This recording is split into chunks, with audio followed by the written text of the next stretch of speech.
తీసుకెళ్దామని చెప్పేసి మెల్లిగా రోడ్డు దాకా తీసుకొచ్చాను. ఆ రోడ్డు దగ్గర స్టాండ్ చేసి లెవర్లో తిప్పుతున్నాను. అటు బొబ్బిలి సైడ్ వెళ్ళిపోయే బస్సు అక్కడ ఆగింది. ఒక ఆయన దిగి పరిగెత్తుకుని నా దగ్గరికి వచ్చి, జాషువా గారంటే మీరేనండి అన్నాడు ఆయన. అవునండి నేనే జాషువాను అన్నాను. వెంటనే నా చేతిలో కవర్ పెట్టి, బస్సు వెళ్ళిపోతుంది బ్రదర్, మళ్ళీ వస్తానని వెళ్ళిపోయాడు. ఏంటి అబ్బాయి ఎవరైతున్నా అనుకు చూసాను, బస్సు వెళ్ళిపోయింది, మళ్ళీ దీన్ని కోసుకెళ్ళాలి కదా అని చెప్పేసి ఏంటి కవర్ అని చూస్తే ఆ కవర్ లో 500 రూపాయలు ఉన్నాయి. అసలు చప్పట్లు కూడా దేవుని మేము తప్పగలరా? 500 రూపాయలు వారానికి 50 రూపాయలు చొప్పున నేను ఎన్ని వారాలు చూస్తే 500 అవుతుంది.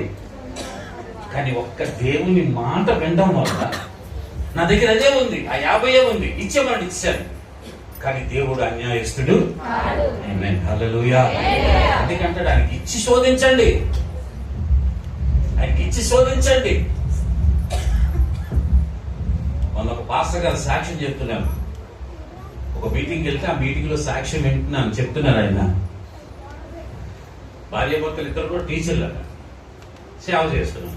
ఇద్దరు భార్యాభర్తలు టీచర్లు సేవ చేస్తున్నారు. వాళ్ళిద్దరు దశింభాగం తీసేస్తారండి దేవుడికి. మొట్టమొదట దేవుని స్తోత్రం చెప్పండి. మొట్టమొదటి దశింభాగం తీసేసి తీసుకెళ్లి బీరువాలో పెట్టి, ఎవరికి ఇవ్వరట, బీరువాలో పెట్టేస్తారట. ఈ నెల జీతం అయిపోయిన తర్వాత అది తీసుకుని ప్రభు క్షమించి వచ్చే వారికి వచ్చే నెల ఇచ్చేద్దామని చెప్పి వచ్చి పెడతారట. తీయడం తీస్తున్నారు. తీసి ఎవరికి ఇవ్వాలి? ఏ సంఘంలో అయితే నువ్వు ఉంటున్నావో ఆ సంఘ కాపరి తీసుకొచ్చి ఇస్తే సంఘ కాపరి నీకు ప్రార్థన చేస్తాడు. ఆమేన్, హల్లెలూయా. కానీ వాళ్ళిద్దరు ఏం చేస్తారట? ప్రార్థన జీతం రాగానే ఇద్దరు మోకరించి ప్రార్థన చేసేసి ముసుకేసుకుని స్తోత్రం స్తోత్రం నాయనా, ఏ ఒక్క రూపాయి తక్కువ కాకుండా ఈసారి మాకు ఇచ్చిన జీవితాన్ని పెట్టి నీకు వందనాలని దశింభాగం తీసి బీరువాలో పెట్టేసి వీళ్ళకి నెల జీతం అంతా అయిపోయిన తర్వాత మళ్ళీ తీసుకెళ్ళి వాడేస్తారు. అలా ఉంటే కుటుంబం నేర్సిల్తుందా, అభివృద్ధి పొందుతుందంటారా? అలాంటి వాళ్ళు ఎవరు లేదు కదా మన చర్చలో. దేవునికి స్తోత్రం. అలాంటి వాళ్ళు ఉండని ఉండకుండరు గాక. అంటే మీరున్నారు అటువంటి మనస్సు. ఆమేన్, హల్లెలూయా, హల్లెలూయా. కాబట్టి ప్రియులారా, సౌలు కుటుంబంలో చాలా ఉన్నాయి. రెండవదిగా మీరు 16వ అధ్యాయములో మొదటి మాట చదవండి.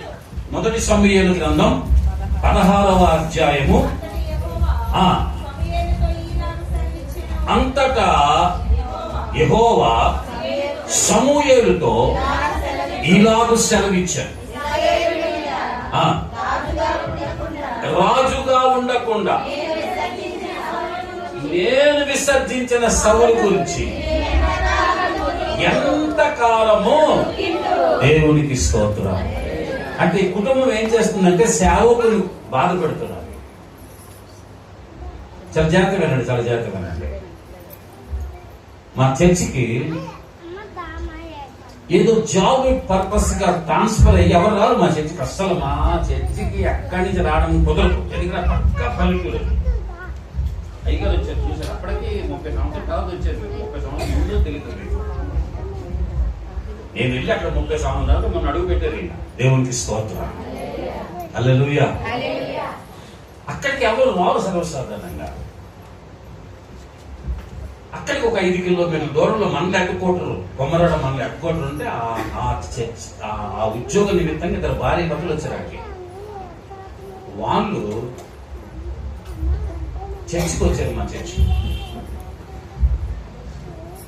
వాక్యం విన్నారు, వెళ్ళిపోయారు. తర్వాత సాయంకాలం వచ్చి, అన్న ప్రతి ఆదివారం మీ చర్చికి వస్తే మేము పలానా దగ్గర నుంచి విజయనగరం నుంచి ట్రాన్స్ఫర్ అయ్యి వచ్చామంటే మంచిదని, చాలా సంతోషం. అప్పటికి మా చర్చి పరిస్థితి ఎలాగుందంటే దూలాలు, ఈ ఏం దూలాలు అవి, తాటి దూలాలన్నీ చెదపట్టేసి మొత్తం అన్ని కూడా రేకులు కన్నాలు పడిపోయి వర్షం వస్తే కాలిపోతుంది. అలాంటి పరిస్థితుల్లో దేవుడు వాళ్ళని పంపించాడు.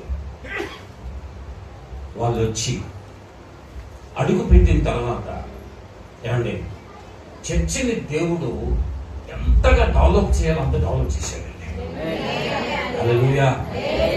వాళ్ళు ఇద్దరు భార్య భర్తల జీతాల్లో ఒక్కరు జీతం ఇంటి మెయింటెనెన్స్ ఉంచుకుంటారట, ఒకళ్ళ జీతము ఏ సంఘానికి వెళ్తారో ఆ సేవకుడికి ఇచ్చేస్తారట. ఒకసారి చెప్పండి మరి ప్రభు. దశంభాగం ఇచ్చేవాళ్ళు చూసాము, 20% ఇచ్చేవాళ్ళు చూసాం, ఉద్యోగం వచ్చిన కొత్తలో జీతం అంతా ఇచ్చేసిన వాళ్ళు చూసాను తప్ప జీవిత కాలం అంతా జీతం ఇచ్చేసిన వాళ్ళే చూశాను నేను. దేవునికి స్తోత్రం, హల్లెలూయా. వాళ్ళు 3 సంవత్సరాలు మా చర్చిలో ఉన్న తర్వాత మళ్ళీ ట్రాన్స్ఫర్ అయ్యి చాలా మంది ఏడ్చారట వెళ్ళిపోతుంటే. వాళ్ళు వెళ్ళిపోతుంటే చాలా బాధ అనిపించదా? నెలకి జీతం ఇచ్చేస్తానంటే ఎవరిస్తారండి? సంఘం అభివృద్ధి పొందింది, సంఘం దీవించబడింది, రేకు షెడ్లుగా ఉన్న సంఘము మంచి శ్లాబ్ వేసుకోవడానికి దేవుడు కృప చూపించాడు. ఇప్పటికి కూడా మా అనుదిన ప్రార్థనలో ప్రభు ఆ దేవకుమార్ గారిని, స్వర్ణలతని దీవించి ప్రభు అని ప్రార్థన చేయకుండా నా ప్రార్థన ఆపను. నా సంఘంలో ఎవరు ఆపరు. దేవునికి స్తోత్రం, హల్లెలూయా. నిజంగా వాళ్ళిద్దరు ముగ్గురు కూతుర్లు కూడా ఒక కూతురు డాక్టర్, ఇప్పుడు ఒక కూతురు ఇంజనీర్, ఇంకో కూతురు చదువుతుంది. దేవునికి స్తోత్రం. అలా ఇచ్చినంత మాత్రం వాళ్ళ పిల్లలు దేవుడేవి తీసివేయలేదు, వాళ్ళకి బోళ్ళంత ఆస్తి ఇచ్చాడు. దేవునికి స్తోత్రం. ఇంకో కుటుంబం ఒకవేళ సంఘంలో ఏదైనా డబ్బులు ఎత్తి బాబు సంఘ పెద్ద నీ దగ్గర ఉంచాందాం అనుకోండి, 100 ఇస్తే 50 ఇస్తాడు ఆయన. 100 ఇస్తే అంతే.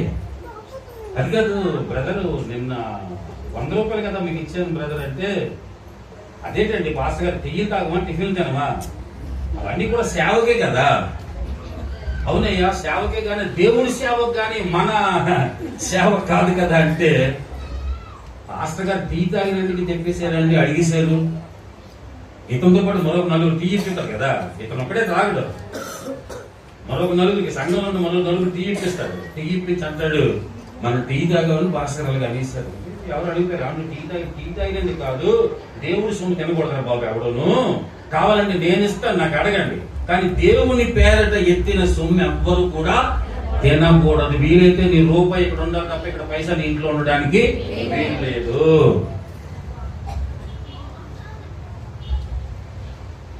ఇది కుటుంబమే.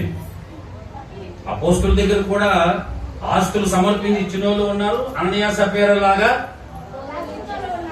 ఉంటారండి. చర్చిన తర్వాత అందరూ ఉంటారు. దేవునికి స్తోత్రం కలుగునుగాక. అప్పుడే కదా చర్చ అవుతుంది. దేవునికి స్తోత్రం. అందరూ పరిశుద్ధులైతే యేసుప్రభు ఎప్పుడో వచ్చాము, అందరూ ఎప్పుడో పరలోకం వెళ్ళిపోయి ఉండేవాళ్ళం. అందరూ పాపులైతే ఎప్పుడు నరకంలోకి వెళ్ళిపోయేవాళ్ళం. మా బాధ లేదు, వీళ్ళు ఉంటారు వాళ్ళు ఉంటారు. యేసుప్రభు చెప్పాడు, 10 మంది కన్యకులు ఉంటే 5 బుద్ధి కలిగిన వారు 5 వాళ్ళు అలా బ్రతికేరు. కాబట్టి మనం అలా బతకకుండా సంఘం అంతా కూడా యేసు ప్రభు వారు వచ్చినప్పుడు ఎత్తబడే గుంపులో మనం ఉండడానికి ఆయుక్తపరచబడిన అవన్నీ కథలు, స్టోరీలన్నీ కూడా మన జీవితంలో అలాగ మేము ఉండకూడదు ప్రభువా. అలాగ ఉండకుండా దావీదు కుటుంబం లాగా ఉండేటట్టు. ఆమేన్, హల్లెలూయా. ఒకసారి గట్టి దేవుని స్తోత్రం చెప్తాం. హల్లెలూయా. చూడండి, సౌలు ఏమండి తనను అభిషేకించిన ప్రవక్తని బాధపడుతున్నాడు, తనను దీవించిన దేవుణ్ణి బాధపడుతున్నాడు. అందుకే అక్కడ అంటాడు, నేను విసర్జించిన సౌలు. ఎన్నాళ్ళ గురించి ఎన్నాళ్ళు ఏడుస్తావు? ఇందాక ఎవరో పాట పాడమండి బయట కూర్చొని వింటున్నాను. అయ్యగారు లేకపోతే చాలా బాధ అనిపించింది, అయ్యగారిని చూడగానే నాకు చాలా సంతోషం అనిపించింది. దేవునికి స్తోత్రం, హల్లెలూయా. మీకు సంగతి చెప్పమంటారా? ఎవరన్నారా మాట అన్నారు? ఒకసారి చెప్పగలరు ఎవరు? అయ్యగారు చూడాలండి, అయ్యగారు లేక చాలా బాధ అనిపించింది. ఆడలు మొగలు అన్నారు. దేవునికి స్తోత్రం. నేను ఒక మాట చెప్పమంటారా? అయ్యగారి బలమైన అయ్యగారి బలహీనత అని మీరే. అయ్యగారు బలంగా ఉండాలన్నా, అయ్యగారు బలహీనమైపోవాలన్నా ఎవరు? సంఘము, నేను. దేవునికి స్తోత్రం, హల్లెలూయా. మీరు మంచిగా బ్రతికితే ఆ సేవకుడు ప్రభు దగ్గర మంచి ఆశీర్వాదాలు పొందుకుంటాడు. ప్రజల దగ్గర దీవించబోవాలని చర్చికి వెళ్ళిన చూడండి ఎలా ఉన్నాడు. నన్ను అందరిలాటలు కాదురా బాబాళ్ళు. నీవు సంఘానికి ఒక మంచి ఆశీర్వాదకరంగా మారు. దేవునికి స్తోత్రం. దేవుడు అంటున్నాడు, ఇగో నేను విసర్జించాను సౌలుని. సౌలుని దేవుడు విసర్జించిన చాలా కారణాలు ఉన్నాయండి, చాలా కారణాలు ఉన్నాయి. అందులో మీకు 2 కారణాలు చెప్తాను. అన్ని చాలా ఉన్నాయి కారణాలు, 2 కారణాలు చెప్తాను. ఈరోజు ఆ 2 కారణాలుగా నీలో ఉంటే ఈరోజు దాన్ని వదిలిపెట్టి, దాన్ని విడిచిపెట్టి, అవి నీ జీవితానికి నీ కుటుంబానికి ఆశీర్వాదం కాదు. ఒక కారణం చెప్తాను. 1 సమూయేలు గ్రంథం 15వ అధ్యాయము 22వ వచనం. సమూయేలు తాను సెలవిచ్చిన ఆజ్ఞను ఒకడు గైకొనున్నట్లు వలన యెహోవా సంతోషించినట్లు దహన బలులను వలన ఆయన సంతోషించున. ఆలోచించు, బలులు అర్పించుట కంటే చదవండి.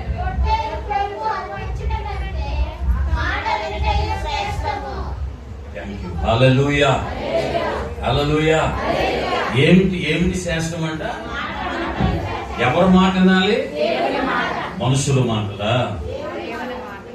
మనుషుల మాటలు. కొంతమంది ఉంటారండి, మనుషులు సంతోష పెట్టే వాళ్ళు ఉంటారు, మనుషులు పొగిడిన వాళ్ళు ఉంటారు, మనుషులు దయను పొందుకోవాలనుకుంటారు. మనుషులకి ఎన్ని చెప్తారో వాడి వల్ల వీడికి 1 రూపాయి రాదు, కానీ వాడిని మటుకు అలా అందరూ ఎక్కించే వాళ్ళు చాలా మంది ఉంటారు. గలతీ పత్రిక 1:10 చదువుదాం ఒకసారి. గలతీలకు రాసిన పత్రిక 1వ అధ్యాయం 10వ వచనం.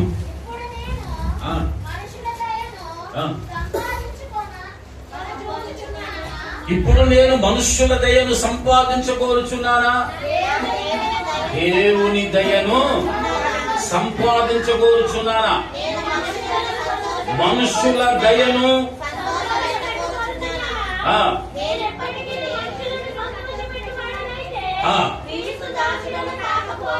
దేవునికి స్తోత్రం. ఎప్పుడు కూడా మనుషులు సంతోషపెట్టి ఏ పని మనం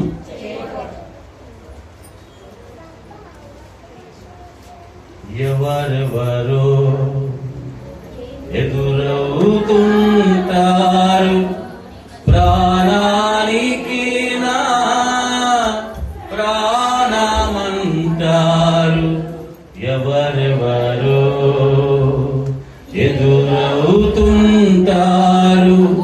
ప్రాణానికి నా ప్రాణమంటారు. కష్టాలలో వారు కదిలిపోతారు, కరుణగల యేసు నీతో ఉంటాడు. కరుణగల యేసు నీతో ఉంటారు. ఎవరికి ఎవరు ఈ లోకంలో చివరికి యేసే పరలోకంలో. ఎవరికి ఎవరు ధనము నీకుంటే అందరూ వస్తారు, దరిద్రుడవైతే దరికెవ్వరు రారు. ధనము నీకుంటే అందరూ వస్తారు, దరిద్రుడవైతే దరికెవ్వరు రారు. ఎవరిని నమ్మినా ఫలితము లేదురా, యేసుని నమ్మితే మోక్షముందిరా.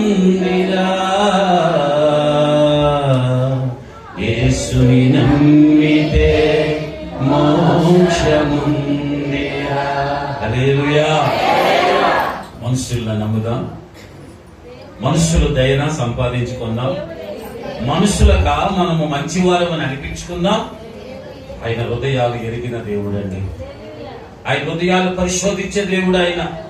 ఇక్కడ కూర్చున్న నీవు నేను ఎలా ఉన్నామో, మన పరిస్థితులేంటో, స్థితిగతులేంటో, ఎందుకు మనం దీవించబడలేదు, ఎందుకు మనం దీవించబడకుండా కారణాలేంటో ఈ రాత్రి మరొకసారి ప్రేమామయుడైన దేవుడు నీతో మాట్లాడుతున్నాడు ఆయన. ఆమేన్, హల్లెలూయా. సౌలు గురించి మాట్లాడుతూ ఆయన అంటున్నాడు, నా మాట వినటం లేదు సౌలు. అందరి మాట వింటున్నాడు. చూడండి, అక్కడ బైబిల్లో ఆయన చాలా మంది మాట విన్నాడు, కానీ ఎవరి మాట వినలేదంటే, ఏ దేవుడైతే గాడిదలు తప్పిపోయిన తిరుగుతున్న నిన్ను ఇశ్రాయేల్ దేశంలో అందరికంటే గనుడుగా ఉంచాలనుకుని దేవుడిని రాజు చేశాడు. ఆ రాజు చేసిన దేవుడు మాట వినడం లేదు. ఈ రోజు నీకు ఆరోగ్యం ఇచ్చేవాడు, ఆశీర్వాదం ఇచ్చేవాడు, స్థితిగతులు మార్చేవాడు, పరిస్థితులు మార్చేవాడు దేవుడే. ఆయన మాటను వినగలిగితే నీవెప్పుడు కూడా ఆశీర్వదించబడి ఉంటావు. ఆమేన్. కాబట్టి రాత్రి ఒక్కసారి ఆలోచన చెయ్యి. బలులు అర్పించడం గాని, పొట్టేలు క్రొవ్వు అర్పించడం గాని, ఏదైనా ఇలాంటి సంఘ కార్యక్రమాలంటే నీవు గుప్పులు ఇవ్వడం మంచిదే. కానీ అంతటికంటే ముఖ్యంగా దేవుని మాట వినాలి. ఆజ్ఞ అతిక్రమమే పాపం వల్ల వచ్చే జీతము మరణం. కాబట్టి చాలా జాగ్రత్త. సౌలు ఎంతటి వాడైనా దేవుడు లెక్క చేయలేదు. సౌలు ఏ కుటుంబంలోనూ దేవుడు లెక్క చేయలేదు. నా మాట వినాలి. దేవునికి స్తోత్రాలు. హల్లెలూయా. ప్రకృతి అంతా ఆయన మాట వింటున్నాయి కదండి, వింటున్నాయి లేదండి. యెహోషువ గారు ప్రార్థన చేస్తూ ప్రభువా సూర్యుడు ఆగిపోవాలి, చంద్రుడు నిలిచిపోవాలి అన్నప్పుడు యెహోషువ ప్రార్థన విని దేవుడు ఆ సూర్య చంద్రుని ఆపలేదా? ఆమేన్. హల్లెలూయా. ప్రకృతి అంతా ఆయన మాట వింటుంది. వెళ్ళలేని వాళ్ళు ఎవరంటే మనమే. దేవుని మాట వింటం లేదు. మనకెంత జ్ఞానం అనుకున్నారు. నాకు అన్ని తెలుసు, అన్ని తెలుసు, అన్ని తెలుసు. చాలా మంది అన్ని తెలుసు అని ఈ జీవితంలో ఏమి చాలా దేవుళ్ళు కోల్పోతున్న దేవుని బిడ్డ. ఈరోజు ఒకసారి ఆలోచన చేయి. బలు అర్పించడం కాదు, పొట్టేలకు అర్పించడం కాదు, సమీపంగా ఉండి దేవుడి మాట విను. ఆయన ఏం చెప్తున్నాడో విను. కొందరు వినకుండా అన్ని కూడా ఆయన మాకు తెలుసండి. ఓ ఈ ప్రసంగం ఎప్పుడో విన్నాడో, ఈ మాటలు ఎప్పుడో విన్నామండి. విన్నావయ్యా, మరొకసారి దేవుడు నిన్ను ప్రేమించి ఎందుకు దీవించబడలేదు? నలుగురిలో నువ్వు చాలా అవమాన పాలవుతున్నావు, నిందల పాలవుతున్నావు. ప్రతి ఇంటికి వెళ్ళి దేహి అని అడిగే పరిస్థితిలో నువ్వు ఉంటున్నావు. అలా నువ్వు ఉండకుండా దావీదులాగా కుటుంబం అంతకంతకు వర్ధిల్లాలని దేవుడు ప్రేమించి మరొకసారి నీతో మాట్లాడుతున్నాడు ఆయన. ఆ మాట నీ బ్రతుకుని మార్చేస్తుంది. మీకు చెప్పాను కదా, వారానికి 50 రూపాయలు వస్తాయి కానుక మా చర్చిలో అని. ఒకరోజు ప్రార్థన చేశాను, ప్రభువా 50 రూపాయల పిల్లలు చిన్నోళ్ళప్పుడు సరిపోతుండేది, చాలకపోయినా వారంలో 2-3 రోజులు పస్తు మాకు కడుపు నిండా తినాలి మా జీవితాల్లో లేవు. 2-3 రోజులు వారంలో వస్తే ప్రభువా ఇంతేనా? ఇక్కడ విశాఖపట్నం స్టీల్ ప్లాంట్ లో జాబ్ ఉన్నది. ఈ పక్కన అప్పనపాడులో ఉండేవాడిని. నేను యేసు ప్రభు నమ్ముకోని క్రితం చాలా మంది అందరూ చచ్చిపోతారు, వీటికి చావలేదు కదా. ఇలాంటి వాడు చావాలి, బతకూడదు. అలాంటి పరిస్థితుల్లో ఉన్న నన్ను రక్షించుకుని పిలుచుకొని 20 మంది చంపడానికి వస్తే వాళ్ళను చంపకుండా నన్ను కాపాడి నన్ను రక్షించుకుని నీ సేవ చేయమన్నాను. నీ సేవ చేస్తున్నాను. ఈరోజు కనీసం నా భార్య బిడ్డలైనా పోషించుకునే స్థితి లేదయ్యా అని ప్రార్థన చేస్తున్నాను. అప్పుడు ప్రభు ఒక్క మాట చెప్పారు నాతో.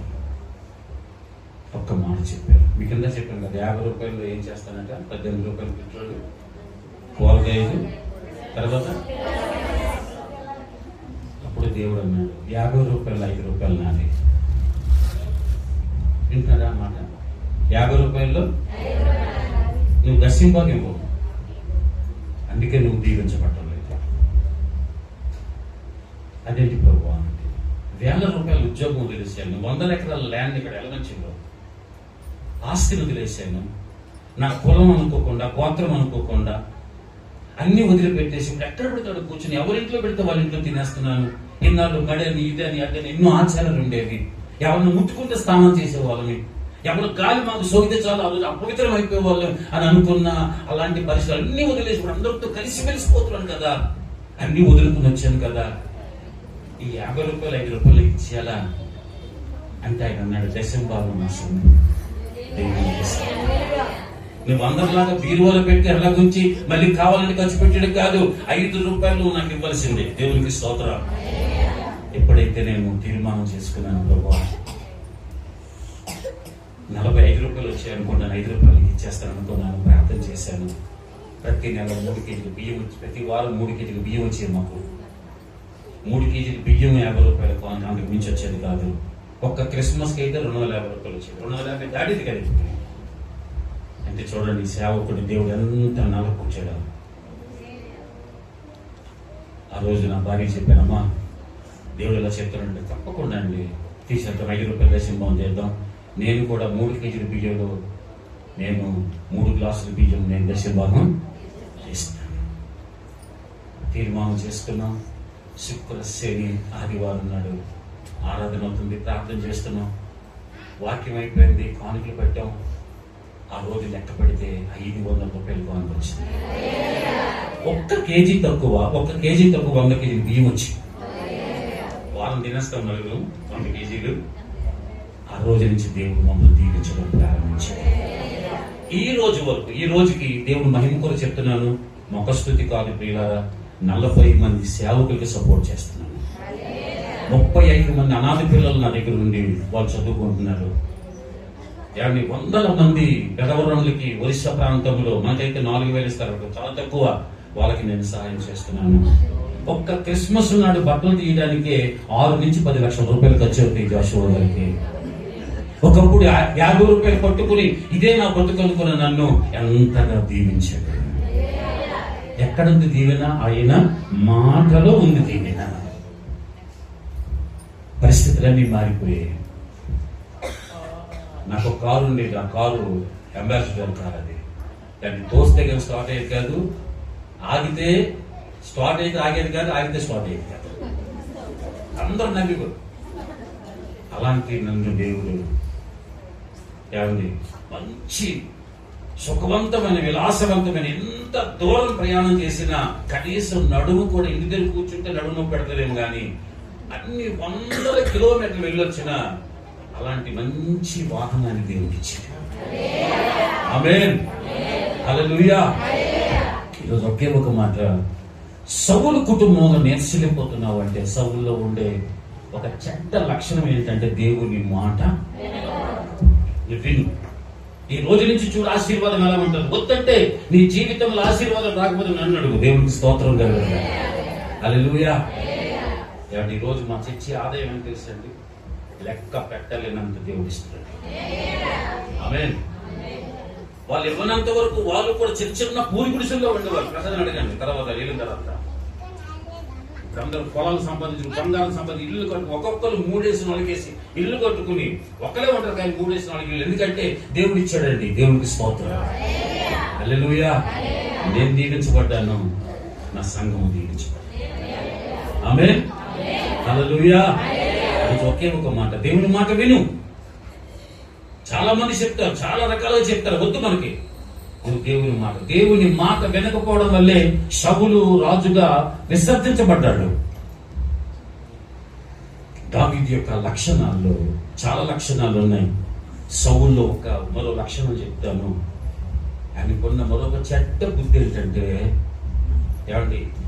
ఆయనకి ఒక సమస్య వచ్చినప్పుడు ప్రార్థన చేసి దేవుడి దగ్గరికి వెళ్ళవలసిన సౌలు కర్ణ పిశాచి దగ్గరికి వెళ్ళి శోధ చెప్పించుకున్నాడట. ఏంటట? చాలా జాగ్రత్త. క్రైస్తవులై ఉండి నీకేదైనా సమస్య వస్తే మందిరానికి రా, ఉపవాసం ఉండు, ప్రార్థన చేయి. దేవుడు నిన్ను కరుణించే వరకు కూడా నువ్వు ప్రార్థన చేస్తూనే ఉండు. దేవునికి స్తోత్రం. అంతేగాని అల్లక్కడికి వెళ్తే ఏదో అవుతుందటమ్మా, అల్లక్కడికి వెళ్తే సమస్య పోతుందట, అల్లక్కడికి వెళ్తే ఏదో కడతారట, అల్లక్కడికి వెళ్తే ఏదో దృష్టి చేస్తారట, అల్లక్కడికి వెళ్తే ఏదో ఇస్తారట అని గాని చెప్పిన మాటలు విన్నావా? ఎంత కష్టపడి వెళ్ళాడు ఆ సోలు చెప్పి ఆవిడ ఏం చెప్పింది? సమూయేలు పైకి వచ్చి ఏమన్నాడు సమూయేలు పైకి వచ్చి? సమూయేలు అడుగుతున్నాడు, ఎవరు? నువ్వే కదా నన్ను అభిషేకించు, పెద్ద పాస్టర్ గారు కదా, మరి ఏంటి ఈ రోజు నా బతుకు ఇలాగైపోయింది, ఎందుకు ఇలాంటి పరిస్థితి వచ్చింది, ఈ రోజు నాకు రాజ్యం పోయింది, అన్ని పోయి, కొడుకులు పోయి, అందరూ పోయి, ఎందుకు నాకు ఈ స్థితి వచ్చి, ఎందుకు ఈ పరిస్థితి వచ్చింది అని అడిగితే ఆయన ఒక మాట చెప్పాడు. నా మాట చదవగలరు ఎవరన్నాని? ఆ మాట సమూయేలు అంటాడు, దేవుడు నిన్ను ఎడబాసి నీకు పగవాడు కాగా నేనేం చేయగలన్నాడు. దేవునికి స్తోత్రం. నువ్వు దేవుళ్ళు సరిగ్గా లేకపోతే నేనున్న స్థానంలో యేసు ప్రభు ప్రార్థన చేసి నీ జీవితం బాగుపడదు. వింటారు కన్నమాట.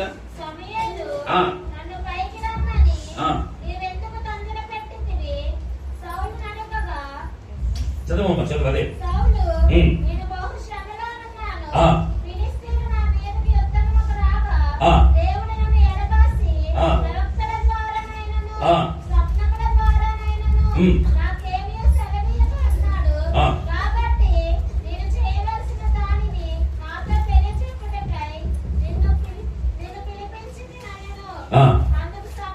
అందుకు సమూయేలు నిన్ను ఎడబాసి నీకు పగవాడు కాగా. దేవునికి స్తోత్రం. అంటే ఇప్పుడు ఏమైపోయాడండి? ఆ పని చేయడం వల్ల దేవుడికి నువ్వు పగవాడైపోతే పాస్టర్లు ఏం చేయగలరు చెప్పు. నీ తీరి బాగోక, నీ మనసు బాగోక, నీ బుద్ధి బాగోక, ఎన్నిసార్లు చెప్పినా నీ గుణం మార్చుకోకుండా నువ్వు అలాగే ఉండి మందిరానికి వెళ్తున్నాను, పాస్టర్ గారు ప్రార్థన చేస్తే అందరూ బాగుపడతావు, నేను ఎందుకు బాగుపడతావు? ఎందుకు బాగుపడతావు? నువ్వు ఎందుకు దీవించబడతావు? నువ్వు సౌలు అడుగుతున్నాడు, ఎందుకు నేను దీవించబడలేదు? నేను బహుశ్రమల్లో ఉన్నాను. శ్రమల్లో ఉన్న వాళ్ళందరూ ఏం చేశారండి? దావీదుకి శ్రమ రాలేదా? దావీదుకి కష్టాలు రాలేదా? దావీదుకి శత్రువులు లేదా? ఆమేన్. ఉన్నారు కదా. ఏం చేశాడు అప్పుడు? ఆయన్ని ప్రేమించిన వాళ్ళే ఆయన్ని చంపాలని చూసినప్పుడు, ఆయన మామే అతన్ని చంపాలని చూసినప్పుడు, అతని భార్యే అతనికి ఒక ఉరిగా ఉన్నప్పుడు, అతని వాళ్ళే, అతని కడుపును పుట్టిన పిల్లలే అతనికి వ్యతిరేకంగా నిలబడినప్పుడు, అలాంటి పరిస్థితుల్లో ఎక్కడికి పారిపోయాడు ఆ దావీదు? దేవుని సన్నిధిలో ప్రార్థన చేశాడు. దేవునికి స్తోత్రం కలుగుగాక. హల్లెలూయా, హల్లెలూయా. దావీదు జీవితంలో ఎన్ని రకాలైన ఇబ్బందులు వచ్చినా ఆయన ప్రార్థన చేశాడు. మరి ఎందుకు సౌలు చేయలేకపోతున్నాడు? సౌలు మనసు లోకానుసారమైన మనసు, లోకానుసారమైన ఆశలు, లోకానుసారమైన అధికారము, లోకానుసారమైన కావాలి నీకు. సంఘంలో ఆత్మ సంబంధంగా ఉండలేవు నువ్వు. ఆత్మ సంబంధంగా చెప్తే నీ కోపం. దాన్ని వదిలిపెట్టుకోకపోతే సౌలు కుటుంబములాగా నేర్సిల్లిపోతూ ఉంటాం. అంతకంతకు మార్చుకుందాం. ఈరోజు నీ కుటుంబము దావీదు కుటుంబములాగా ఉండాలా. దేవునికి స్తోత్రం కలుగునగాక.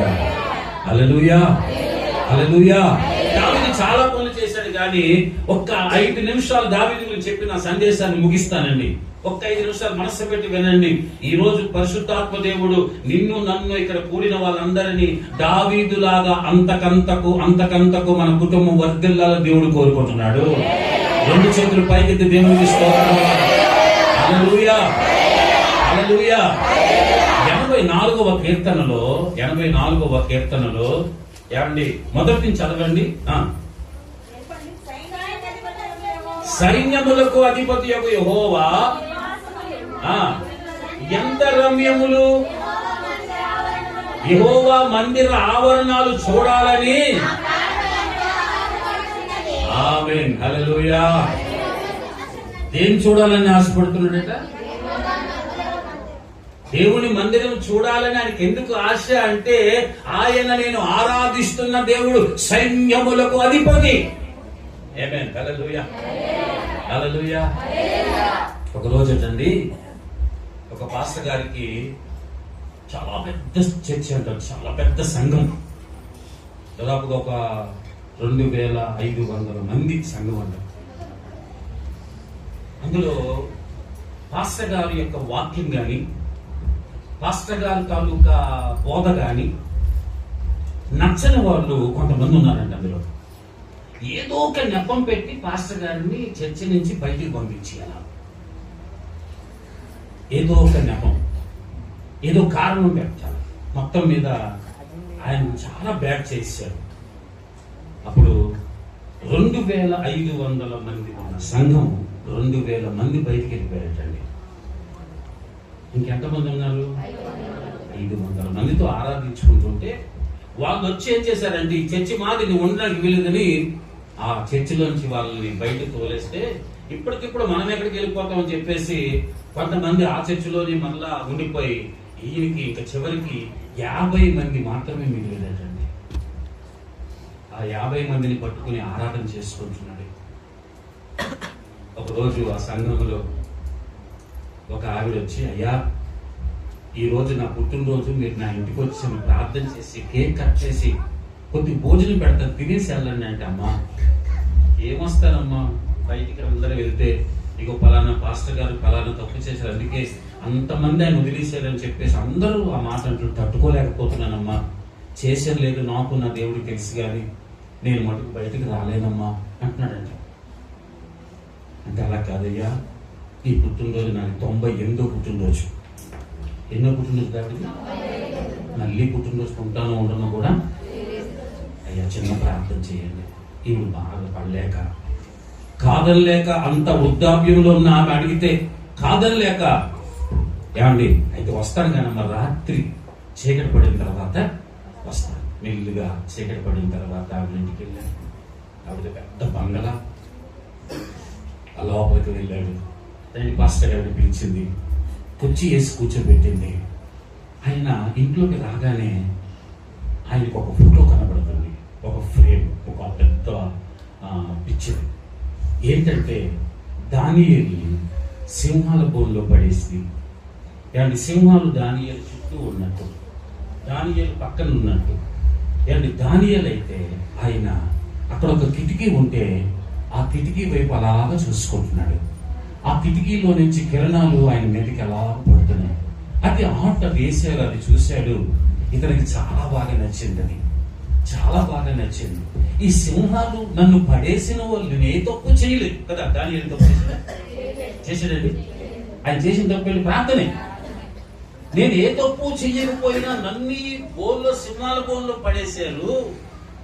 అసలు ఏంటి, దేవుడికి నేను చాలా అత్యంతమైన ప్రియుడు కదా, నేను దేవుడికి చాలా నమ్మకమైన వాడిని కదా, చాలా సార్లు దేవుడు నాతో దేవదూతలు పంపించి మాట్లాడాడు కదా, నేనేంటి సింహాల బోన్లో పడ్డమేంటి, అవమానాలేంటి, నిందలేంటి అని ఆయన ఆలోచించలేదు. ఆయన ఆలోచించకుండా ఆయనకి విడుదల కలిగించగలిగిన దేవుని యొక్క ఒక ద్వారం గుండా ఆయన చూస్తున్నాడు. దేవునికి స్తోత్రం జరగాలి. హల్లెలూయా. ఆ ఆట ఆయనకి నచ్చింది. అన్నాడట, అమ్మా మీరు ఏమనుకోకపోతే నాకు అది ఇచ్చేరమ్మా అన్నాడట ఆ పాస్టర్ గారు. అప్పుడు ఈయన చెప్పిందట, ఆ ఆర్ట్ ఖరీదు అంత తెలుసా పాస్టర్ గారు, 20 లక్షలు కొనుక్కున్నాడట. ఏమందట, అమ్మా నాకు ఇచ్చి అమ్మా, నువ్వు ఎలాగా వచ్చే సంవత్సరం చచ్చిపోతాను అంటున్నావు కదా, అది నాకు ఇచ్చి అమ్మా అంటే, అప్పుడు ఈవిడ అందట, అయ్యా ఈ ఒక్క ఆర్టే కాదండి, ఇదొక్కటే కాదు, ఈ బంగ్లా నా ఆస్తి అంతా మీ పేరు రాయించేసాను, ఇగో ఆస్తి పత్రాలను ఇచ్చేసిందట ఆవిడ. గట్టిగా చప్పట్లు. హల్లెలూయా, హల్లెలూయా. మొత్తం ఆ ఎస్టేట్కి నా అధికారి అయిపోయాడు. నీ జీవితంలో కష్టాలు వస్తాయి, శ్రమలు వస్తాయి, బాధలు వస్తాయి, ఇబ్బందులు వస్తాయి. ఎవరి వల్ల వచ్చాయా అని నువ్వు ఆలోచించుకుని కృంగిపోవడం కాదు. ఆ కష్టాల్లోంచి నీకు వాగ్దానం చేసిన దేవుడు ఉన్నాడు, నిన్ను విడిపిస్తాడు ఆయన. దేవునికి స్తోత్రం. హల్లెలూయా. ఆయన నీ అవమానాలకి నీకు రెట్టింపు ఘనతనిస్తాడు ఆయన. ఎవరు నీ మీద నిందలేశారో, ఎవరు నీ మీద అవమానాలు పెట్టారో, నీ మంచి పేరుని ఎవరైతే పాడు చేయాలని చూస్తున్నారో వాళ్ళ దగ్గర నీ తలనెత్తుతాడు, వారి ఎదుట నిన్ను ఘనపరుస్తాడు. హల్లెలూయా. ఈరోజు నీ జీవితంలో నువ్వెప్పుడు కూడా పరిస్థితుల వైపు ఎప్పుడు చూడదు, కష్టాల వైపు చూడొద్దు, ప్రార్థన చేయి. దావీదు సౌలుకి శ్రమ వచ్చింది కానీ ప్రార్థన చేశాడా? ప్రార్థన చేయలేదు. ఎక్కడికి వెళ్ళాడండి? వేరే దగ్గరికి పరిగెత్తాడు. దేవుడికి ఇష్టం లేని స్థలాలకి వెళ్ళాడు. ఈ రోజు నీవు కూడా దేవుని బిడ్డగా నువ్వు చాలా రోషం కలిగిన క్రైస్తవుడుగా నువ్వు బతికే ఒకప్పుడు ఒకప్పుడు చాలా బాగా ప్రార్థన చేసావు, ఒకప్పుడు సువార్త బాగా చేసావు, ఒకప్పుడు దేవుడు అంటే పడి చచ్చిపోయావు. ఈ రోజు ఏదో నామక వాస్తే నువ్వు జీవిస్తున్నావు. అందుకోసమే నీకు శ్రమలు వస్తున్నాయి, ఇబ్బందులు వస్తున్నాయి, కష్టాలు వస్తున్నాయి. నువ్వు చెయ్యని వాటికి నువ్వు చేసావని అటువంటి అవమానాలు, నిందల కారణం ఏంటంటే ఈ రోజు నా దేవుని బిడ్డ, నువ్వు ఒకప్పుడు ఉన్న దేవుడితో ఉన్న సహవాసము ఇప్పుడు నీ దేవుడితో లేదు. కాబట్టి నీ జీవితంలో అటువంటి పరిస్థితులు వచ్చాయి. కాబట్టి నువ్వు మరలా తిరిగి ఈ రోజున దావీదులాగా దేవుడి వైపు చూడగలిగితే దేవునికి స్తోత్రం కలుగునుగాక. హల్లెలూయా, హల్లెలూయా. దావీదు ఆశంట రాజ్యం మీద లేదంట, భార్యల మీద లేదంట, పిల్లల మీద లేదంట, వెండి బంగారాల మీద లేదట, ఆస్తుల మీద లేదు, గుర్రాల మీద, రౌతుల మీద, వాటి మీద లేదట. దావీదు ఆశ ఎవరి మీద ఉందట? దేవుని మీద. హల్లెలూయా, హల్లెలూయా. దావీదు కృతజ్ఞత ఏంటంటే 27:10 అంటాడు, నా తల్లిదండ్రులను విడిచినను యెహోవా నన్ను చేరదీశాడు. దేవునికి స్తోత్రం కలుగును గాక. ఈ రోజు ఈ వ్యక్తులు నిలబడ్డాడంటే దేవుడు నాకు ఇచ్చిన స్థితి.